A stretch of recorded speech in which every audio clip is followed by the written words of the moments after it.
All right, let's talk about these Texans. That's all I was. That's what I was trying to avoid by continuing to host. I have no interest in hosting. All right, let's do it. So let me throw this idea at you, and we'll get to this in a moment to talk more about it. But the Jaguars are the biggest turd burger of an organization in Week 18 that has ever existed this side of a Kenny Pickett-led Steelers team. I'm sorry, but where I'm going with this is this: if the Jaguars had just won the freaking game, then the Browns faced the Jaguars in Jacksonville, and I feel like that line would be Browns favored by like 12 points, just how poorly the Jaguars are playing. But this is a pretty tough matchup for both Texans and Cleveland. We know how the first matchup went. I get that, but this feels like a different team on both levels. And part of me wonders, I think the Texans might have had a better chance if they were the 7th seed, had the Jaguars won, and then they go to challenge the Bills, because I could see CJ coming out slinging it. I could see Sean McDermott getting a little tight, yelling at Josh, and things going a little haywire there. But that's not what we're here to talk about. We're here to talk about what CJ Stroud did in Indianapolis against John Breach's Gardner Minshew's. And both teams played well. I don't have any issue with how the game ended in terms of Shane Steichen catching heat on that swing pass to Tyler Goodson that was slightly thrown behind him. But CJ Stroud, Breach, tell me what you think of this. He is one of the 5 best quarterbacks in the NFL. Yeah, I feel like you could make that 5 to 7. How about that? Yeah. I definitely think you could make that argument. Definitely a top 10 quarterback in the NFL.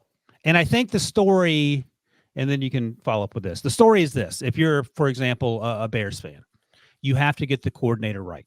You can draft any quarterback you want. If you have some numbnut calling plays, it is not going to matter.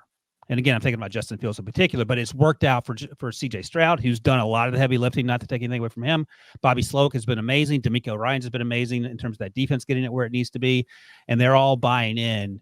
And I just feel like the buzzsaw that is the Joe Flacco's and the Jim Schwartz's, how tough a test is that going to be, even if it's in Houston, Breach? It's going to be the Browns are one of the best defenses in the NFL. And they at least got a taste of what the Texans do on offense when they faced them a few weeks ago. But CJ Stroud did not play in that game. I think the Browns won that 36-22. And so I think Cleveland's offense is going to feel confident because it's pretty much the same Texans defense out there. And they're going to think, hey, we can score on this team. We can run up the score. And the only way they're going to stay in it is if CJ Stroud can turn this into a shootout. And not many teams have been able to turn games into a shootout when you're playing against the Browns defense. I think the crazy thing is, especially in this game, I picked the Colts. I thought the Colts were going to win, and I'm not going to say anything about Shane Steichen not having Jonathan Taylor out there on 4th down to at least serve as a decoy. I don't even, you don't give him the ball. That's fine. Just have everyone think he's getting the ball. D'Amico can catch a little heat too for his decision making down the stretch. But as soon as CJ Stroud connected on that 75-yard touchdown on the Texans' first play from scrimmage, it was just like, okay, well, this game's over. And now let's flip the page to tomorrow and see what happens, see if the Texans end up winning the division. That was a smart play. And the Texans have so many smart plays, and CJ Stroud's making all these great throws. It really is ridiculous what he's been able to do as a rookie quarterback this year. Yeah. I mean, there were spots where he's under pressure. He's standing in there facing the rush, and he's throwing from like a weird arm slot, and he is dropping dimes into these spaces where football should not be able to go based on what was happening at the time of the release of the ball from his hand. And, like I'm the whole Bryce Young, CJ Stroud thing. Like, I don't think CJ Stroud is dealing with, whatever Patrick Mahomes had when he started, in his second year. He didn't have Tyreek Hill and Travis Kelce, but Nico Collins and Noah Brown and Dalton Schultz, Devin Singletary's played really well. I think that the Bobby Slowick system and the Shanahan style system is elevating these guys, and CJ Stroud is elevating these guys, but I think they're also pretty good. Having said they weren't good before he got there, before Bobby Slowick got there, because Texas fans will tell you that when you try to say exactly, because I've said similar things to what you've said. But I'm just saying, like, Nico's a third-year wide receiver, is having a breakout. CJ's definitely elevating him. Don't get me wrong. Noah Brown and Dalton Schultz, free agents.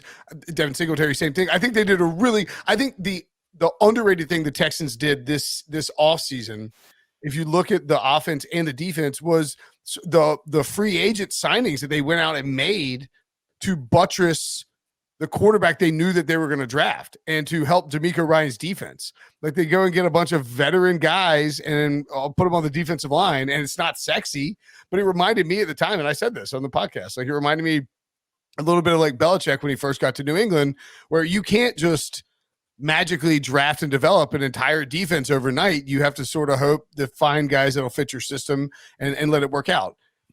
I think this game could turn into a shootout. I think I ranked the wild card games on CBSSports.com. I ranked Browns Texans at 4th on my list, behind Rams, Lions, Dolphins, Chiefs, Packers, Cowboys, but ahead of Eagles, Bucks, and Bills, Steelers. Do you think that is the correct ranking, or would you move it up or down? Breach, you're the resident ranker. What do you think? You have Browns Texans at 4th. Yes. I would probably agree with that. I'm a little I think Eagles Bucks has bust potential. Maybe shootout. That's got to be last. It doesn't even matter. Bills Steelers is pretty bad, dude. Not compared to this Eagles Buccaneers game. Have you watched the Eagles play? Oh my God. The Steelers have actually looked exciting on offense for the past 3 weeks. It's not like fair. Baker Mayfield's going to be the best quarterback on that field, and that's not even being disrespectful to Jalen Hurts. It's being disrespectful to the people that are calling plays for him and put him in position to fail. But that's another conversation. But I don't know if they're going to score a lot of points in this Texans game, just because of certainly the Browns defense. We'll see if Will Anderson's healthy. That'll be a concern. The other first-round pick who's been balling out, No Tank Dell, which is they haven't had him for over a month now. I think he got hurt week 13, but he was certainly helping that offense elevate itself as a rookie. So that's something to keep in mind. But it's one of those things where you buy into what the coach is selling, and you got a franchise quarterback. You can accomplish a lot. By the way, that also holds for the Cleveland Browns right now, which is sort of hysterical. You know what I think is pretty crazy about this this tech, and we've known for I guess like 8 hours that the Browns will be hosting this game. But the Browns will be in this game. Houston's hosting it. I mean, Houston's hosting the game. Excuse me. The Browns and the Texans will be playing. I was trying to. You actually probably know this, Breach. I don't even need to look it up. But this is a testament to CJ Stroud. We're not lobbing around the rookie quarterback and the first playoff start stuff because it feels like he might be. I was about to lob it out. I was about to bring it up. Me too. So is the last? I mean, I'm old now and. My brain is a pile of mush. Here's what you're staring at. Since 2012, rookie quarterback Russell Wilson when he beat RG3, so it was 2 rookies, right? Since 2012, rookie quarterbacks are 4-11 in the playoffs, just any time in the playoffs. Brock Purdy has 2 of those wins. Yep. Russell Wilson, and the other 2 wins came because a rookie was playing another rookie in the playoffs, and a rookie had to win. So you really only have 2 wins. Russ against RG3, and then what was Russ the other against one? RG3, and one of them actually involved the Texans. Andrew Gregory Dalton versus TJ Yates. TJ Yates. Oh, God. Do you remember that? That's what JJ Watt, our colleague, picked. Do I remember that game involving the Bengals? Yes, I remember. I remember. All right.